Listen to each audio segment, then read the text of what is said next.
Hello and welcome back to another video. Today we're going to be looking at Calc BC 2018 free response number 4. Here we have a cylindrical barrel with diameter of 2 feet which contains collected rainwater as shown in the figure above. The water drains out through a valve not shown at the bottom of the barrel.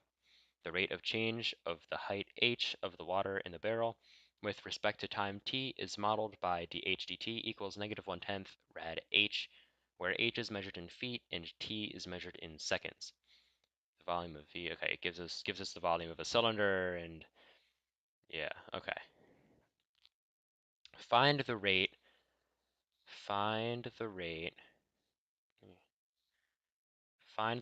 of change of the volume of the water in the barrel with respect to time when the height of the water is 4 feet. Indicate units of measure. So this is like some kind of related rate stuff, right? So we're looking at dV dt at h equals 4, right? Now, we know that V equals, and they give it to us right over here, really. V equals pi r squared h. So dV dt, it's going to be equal to pi, and then at h equals 4, well, let's just put this in really quick. Pi times, well, h is 4, obviously. Then you've got 2r, and that could be that. Yeah, so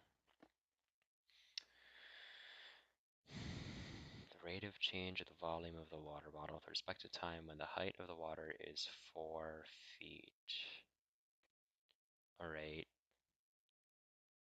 So do we really have a relationship between the height of the thing and the radius? Well, actually, wait, never mind that. We have the radius it's given to us. The radius is 1 since this diameter over here is 2 feet and radius equals 1. I'm just being a little bit silly. All right. So this is going to be pi times, it's just going to be 8 pi, I think. Should be 8 pi. All right. Next, B, we've got when the height of the water is 3 feet, is the rate of change of the height of the water with respect to time increasing or decreasing? All right. So this is going to be a second derivative problem. At h equals 3, dh dt greater than 0, less than 0, right? Is it greater than 0 or is it less than 0? Because, actually, wait, no, we're looking at, what are we looking at? We're looking at, is the rate of change with respect to time increasing or decreasing? So then we're looking at the derivative of that. So d squared h over dt squared, right? That's what the second derivative looks like. Right, so let's see that. dh dt equals -1/10 rad h. It's given to us over here. So we're just going to write that down. D dt of -1/10 rad h equals, okay, well, got this -1/10 here. That's -1/10 h to the 1/2. We're going to multiply by that 1/2, so this is going to become 20, and this is going to be decreased by 1, so it'll be -1/2. So it looks like it's -1/20 rad h. And given that h equals 3, we don't even need to plug it in. We can just see that this is going to be less than 0. So the rate of change, well, this is less than 0. Therefore, the rate is decreasing. All right. Now, let's see.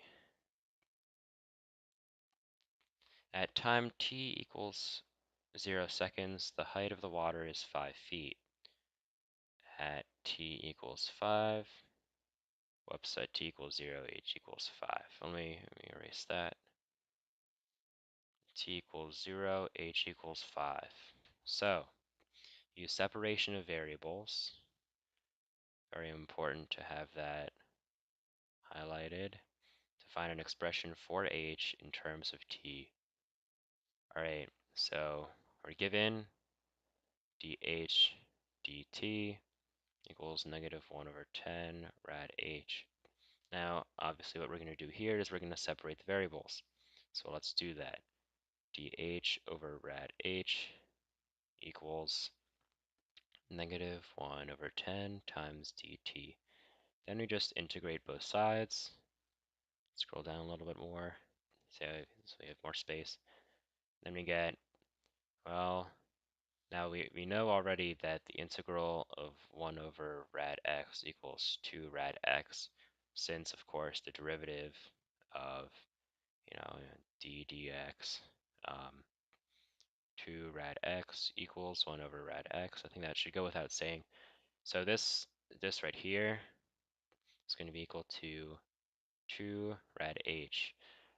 And that's going to be equal to just negative 1 over 10 times t. Remember, this is just a constant, so it's going to get multiplied by t. And of course, we cannot forget our plus c, our constant, that constant of integration, which goes away when we differentiate. All right, so now time to put in the c. You know that at t equals 0, whoops, forgot to select the highlighter there. At t equals 0, h equals 5, which means that this t, right, this t over here,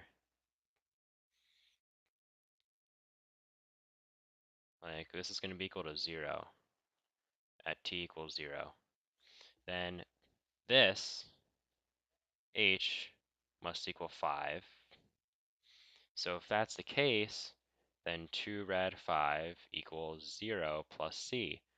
Therefore, c must equal as well 2 rad 5. Right. So just some people might have a little bit of trouble with it, thinking like, oh, it's just going to be c is going to be equal to 5. But in reality, you have to look at this h, realize that it's inside of this 2 and times the radical of whatever, and then you're going to have to put that in terms of c right there. All right, so then the equation is 2 rad h equals negative 1/10 t plus 2 rad 5. Then we just divide everything by 2. Rad h equals negative 1 over 20 t plus rad 5. Then we just square everything. So we get, finally, h equals negative 1 over 20 t plus rad 5, all squared. All right, and that's our equation for h. All right, so that's that. Thank you for watching. I hope you learned something, and see you next time.